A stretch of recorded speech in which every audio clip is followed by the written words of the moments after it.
Welcome everybody to Extreme Off-Road Silly Builds, and today we're dealing with the 2010 Ford Crown Victoria Police Interceptor. Now this has a 1038 horsepower, 887 pounds-feet of torque, 6.2 litre twin turbocharged V8, and the car itself weighs 3,608 pounds. And thanks to all that power and the fact it now has all-wheel drive, it can do 0 to 60 in 3.147 seconds, 0 to 100 in 6.274 seconds, and going to a top speed of 212 mile an hour.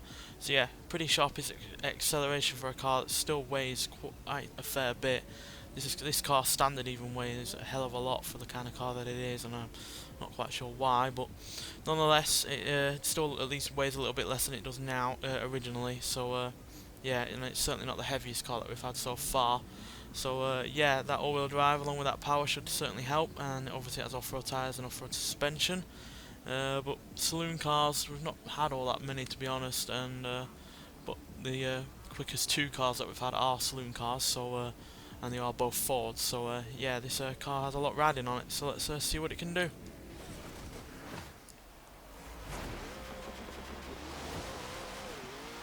And we've also got the lights and a bull bar at the front.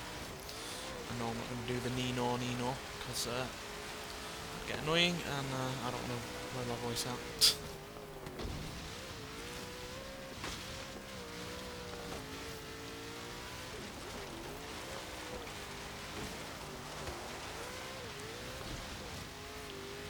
I gave this car all-wheel drive purely because 1,000 horsepower plus is a lot to ask from a car that didn't have 300 originally, and it would have inevitably been sliding all over the place.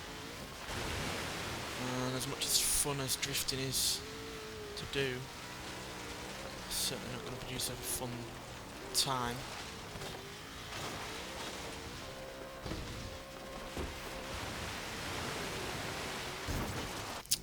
But then neither is failing in the water and hitting a rock.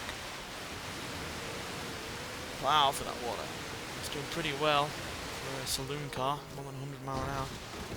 Though we've had a poor exit from that water. Let's brake a little bit. There we go. Not the perfect exit, but better than crashing into a rock.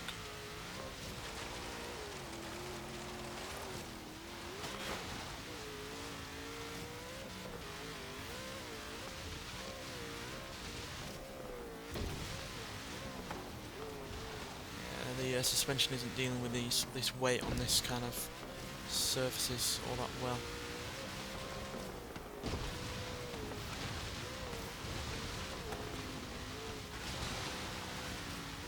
Even with the off-road suspension, it's still effectively a low-riding car compared to the kind of car you would have on this kind of course, and yeah, the weight isn't helping either.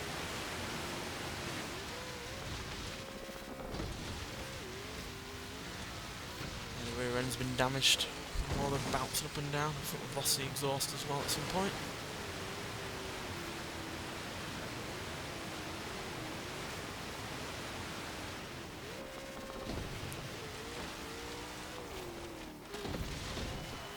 Oh, just missed the wall there.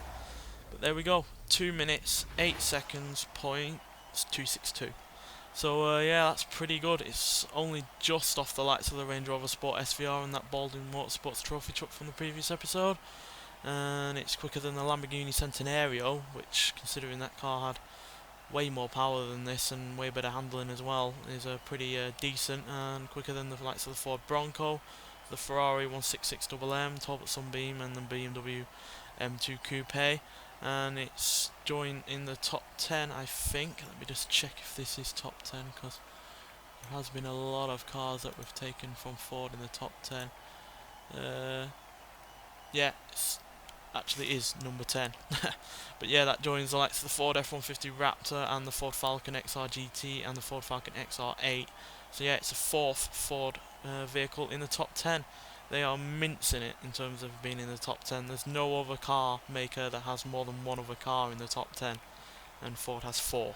So yeah, don't know what's quite going on, because I don't think they had this much success in the previous Forza Horizon game. So yeah, maybe the new cars that they've added in are better than the previous lot that they had in the game. But yeah, it's mighty impressive. I'm sure there's plenty of other Fords we can try out as well. Anyway, thanks for watching, and I'll see you in the next one. Bye.